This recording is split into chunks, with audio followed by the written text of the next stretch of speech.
अस्सलाम वालेकुम। आज हम बात कर रहे हैं कायद आज़म मोहम्मद अली जिन्नाह की ज़िंदगी के उस पहलू पर जो हमेशा एक राज ही रहा, जो कभी कौम के सामने सही मानों में खुलकर सामने ना आ सका। उसकी वजह यह है कि मजहबी जनूनी तबके ने उन्हें हमेशा सेकुलर कहा और सेकुलर जनूनी तबके ने उन्हें कभी अपने अंदर शामिल ही नहीं किया। लिहाजा कायद आज़म मोहम्मद अली जिन्नाह की ज़िंदगी को सही मानों में नई नस्ल को समझने में बड़ी मुश्किलात दरपेश आ रही है।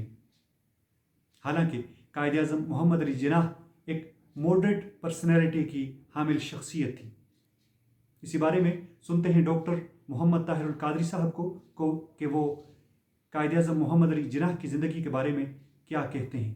एक बड़ी इम्पॉर्टेंट एस्पेक्ट है जो जिन्होंने कायद आज़म को पढ़ा है वो वाकिफ़ हैं, और बहुत लोग जो पढ़ नहीं सके शायद तवील वक्त और तरह तरह के फ़लसफ़े और नज़रियात की वजह से कायद आज़म की शख्सियत का और उनके अफकार का ये पहलू इतना नुमायाँ हर जहन पर न रहा हो, सिवाय अहले इल्म दानिश के जो मुताला करते हैं।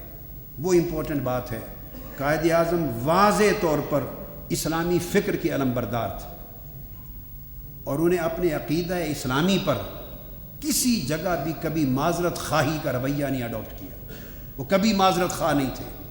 वो बोल्ड थे, जुरतमंद थे, क्लियर हेडेड थे, उनको क्लैरिटी थी, उनके अंदर कन्विक्शन थी, कमिटमेंट थी, क्लैरिटी थी, करेज थी, और वो जुरत के साथ अपने अक़ीदा इस्लामी और उस फ़िक्र इस्लामी के मुताबिक हर मौका पर अपनी बात करते। लॉर्ड माउंटबेटन ने एक स्पीच में कायद आज़म को और उम्मत पाकिस्तानी मुसलमानों को शहनशाह आज़म अकबर आज़म की मिसाल दे के कहा कि गैर मुस्लिमों के साथ रवादारी के लिए आप अकबर आज़म के नमूने की पैरवी करें, जिस तरह उन्होंने आज़ादी और रवादारी का नमूना पेश किया। देयर एंड देन जब कायद आज़म उस तकरीर के जवाब में अपनी तकरीर के लिए खड़े हुए तो कायद आज़म कभी माजरत खा नहीं थे। उन्हें अपने अक़ीदे के अक़ीदा इस्लामी होने पर न कभी शर्म था, न कभी कोई अफसोस था, न किसी किस्म का कोई कॉम्प्लेक्स था। खड़े होकर उन्होंने जवाब दिया लॉर्ड माउंटबेटन को कि खैर सगाली और आबादारी जिसका इजहार अकबर आज़म ने गैर मुस्लिमों के लिए किया वो आज की तारीख़ नहीं है।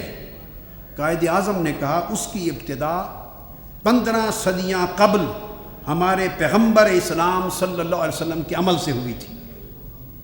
उन्होंने यहूदियों और मसीहियों को फ़तह पाने के बावजूद उनसे हुस्न सलूक किया था, और आपने उनके दीन और उनके अक़ायद के बारे में इंतहाई रवादारी, लिहाज और एहतराम का इजहार किया था। और फिर कायद आज़म ने कहा कि मुसलमानों की पूरी तारीख़ इस्लाम जहाँ भी उन्होंने हुकूमत कायम की, शराफत और इंसान दोस्ती के इन्हीं उसूलों से भरी पड़ी है, और हम इस्लाम के इन्हीं ज़री उसूलों पर अमल पैरा होंगे। ये लॉर्ड माउंटबेटन की स्पीच का जवाब दिया कि हमें यहाँ से अकबर आज़म से कोई नया लाइन ऑफ एक्शन लेने की और मॉडल लेने की ज़रूरत नहीं।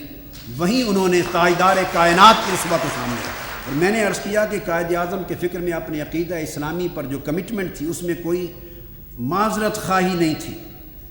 इसमें एक बड़ी इम्पोर्टेंट चीज़ जो मैं यहाँ कोट करूँ वो ये कि कायद आज़म ने स्पीच की 18 अगस्त 1947 को, और उसके बाद 24 अक्टूबर 1947, 23 जनवरी 1948, ये 3-4 मौक़े पर स्पीच की।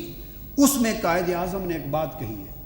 उस आखिरी स्पीच में बैंकिंग के इफ्तिताह का जो हमारा था स्टेट बैंक, इफ्तिताह के मौका पर तकरीर की, और कायद आज़म ने फरमाया लिहाजा हमारे लिए अवाम को खुशहाल और फारिग़ुल बाल बनाने के लिए क़तअन मग़रिब के इक़्तिसादी निज़ाम के नज़री और अमली तरीक़े की पैरवी करना हमारे लिए बेसूद और बेकार होगा।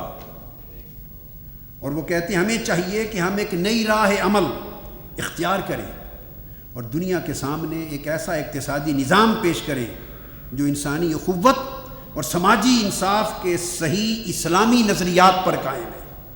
और इस तरह हम अपनी वो ज़िम्मेदारी अदा कर दें जो मुसलमान होने की हैसियत से हमारे ऊपर आयद होती है, और आलम इंसानी को अमन का वो तन्हा पैगाम जो इस्लाम ने दिया है वो दे, और ये वाज़े कर दे کہ انسانیت کو تباہی سے صرف اسلام کا پیغام امن بچا سکتا ہے۔